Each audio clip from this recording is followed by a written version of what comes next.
রোজ সকালবেলায় একই রকম জলখাবার খেতে আর ভালো না লাগলে এই রেসিপিটা আপনারা বন্ধুরা ট্রাই করে দেখতে পারেন। এই রেসিপিটা তৈরি করতে যেমন সহজ, খেতে ভীষণ সুস্বাদু।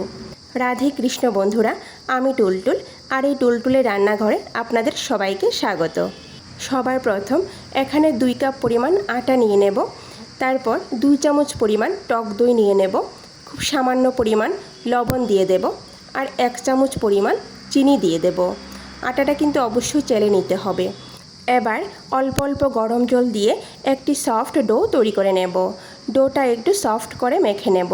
আমরা রুটি পরোটা তৈরি করার জন্য যেভাবে আটা মেখে থাকি তার থেকে একটু নরম করে তৈরি করতে হবে ডোটা। এখানে আমি খুব সামান্য পরিমাণ সাদা তেল দিয়ে এইভাবে পুরো ডোয়ের মধ্যে লাগিয়ে নেব।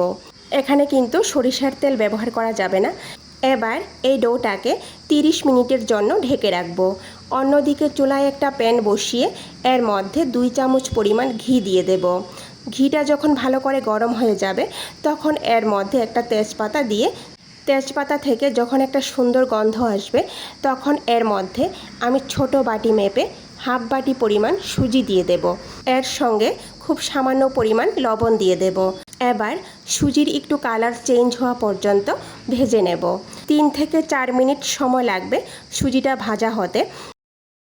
সুজি যখন ভালো করে ভাজা হয়ে যাবে তখনই আমি চুলার আঁচ কমিয়ে দেব।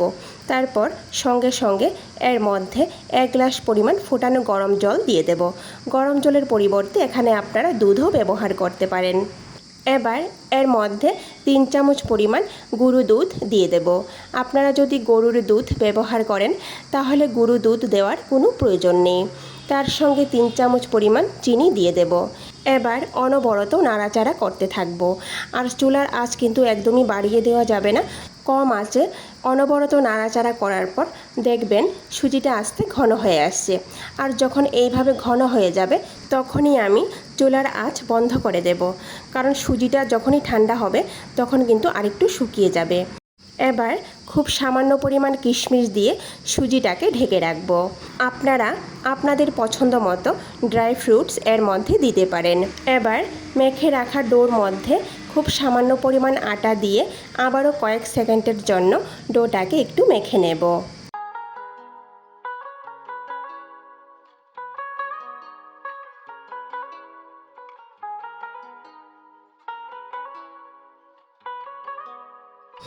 এখানে 2 কাপ আটা দিয়ে 6টি রুটি তৈরি হবে।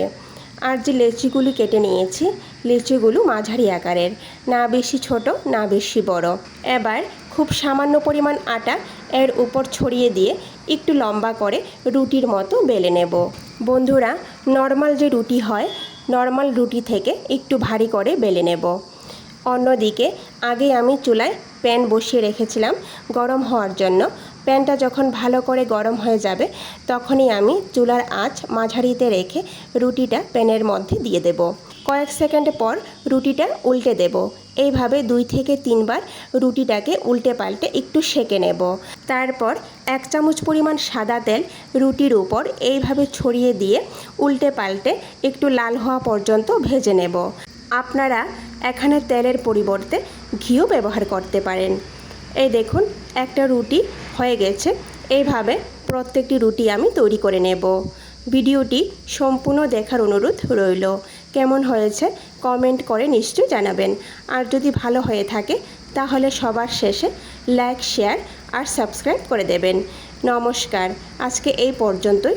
কথা হবে আবারও পরের ভিডিওতে।